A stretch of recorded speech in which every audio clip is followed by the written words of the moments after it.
మాట ప్రస్తుత సమాజానికి చాలా అవసరం, అంటే చాలా అవసరం.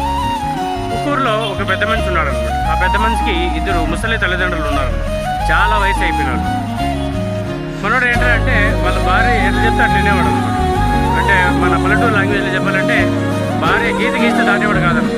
సో అలాంటి వాడు వాళ్ళ భార్యకి వీళ్ళకి ముసలి వాళ్ళకి సేవ చేయడం ఇష్టం లేక ఎట్లా ఒకటి వదిలించుకోవాలనేసి హస్బెండ్ రిక్వెస్ట్ చేసినాడు. ఏమండి, మీరంటే నాకు చాలా ఇష్టం అండి, ముసలోళ్ళు చూసుకోలేకపోతున్నాను, చాలా కష్టంగా ఉందండి, వీళ్ళు ఎట్లా అట్లా చంపేద్దాము, ఇలా మనకు వద్దండి, వాళ్ళు లేకపోతే మన జీవితం చాలా సాఫీగా ఉంటుంది, వీళ్ళు ఏదైనా చంపే ఉపాయం ఉంటే చెప్పండి అనేసి హస్బెండ్ని రిక్వెస్ట్ చేస్తున్నారు. సో మనోడు ఇంకా పెళ్ళాన్ని చెప్పినట్టు వింటాడు కాబట్టి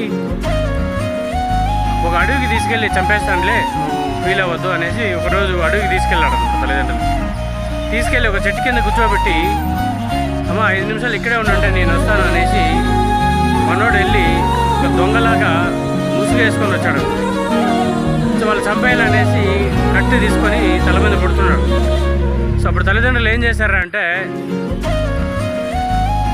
వాళ్ళ కొడుకు పేరు ఏదో ఒకటి ఆ పేరుతో పిలిచి, రే మమ్మల్ని చంపేస్తున్నారు దొంగలు, నువ్వని తప్పించుకొని పారిపోరా, నువ్వు నీ పెళ్ళాము నీ బిడ్డలు బాగుండండి అనేసి వాళ్ళు గట్టిగా అరిచి చెప్పినారు. సో ఫ్రాక్షన్ ఆఫ్ సెకండ్ వాడు మైండ్ వర్క్ అవ్వలేదండి.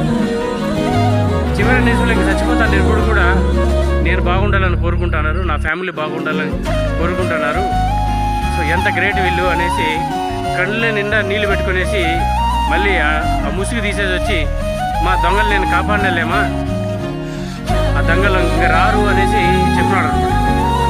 ఈ స్టోరీలు గమనిస్తే తల్లిదండ్రులు ఇంకా లాస్ట్ వాళ్ళ ప్రాణం రేపు పోతుంది అన్నప్పుడు కూడా బిడ్డలు బాగుండాలి, వాళ్ళ మనమళ్ళు అందరూ బాగుండాలని కోరుకుంటే తల్లిదండ్రులే ఎవరే కానీ కోడల్ని కొడుకు సపరేట్ చేయాలనేసి మల్లమలను వదిలించుకోవాలని ఎలాంటి తల్లిదండ్రులు ఎవరు ఉండరు.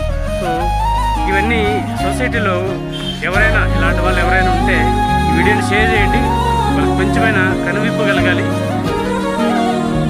ఏ తల్లిదండ్రులకైనా కానీ చివరి నిమిషంలో బిడ్డల ఆసరా అవసరం, వాళ్ళు ఖచ్చితంగా చూసుకోవాలి.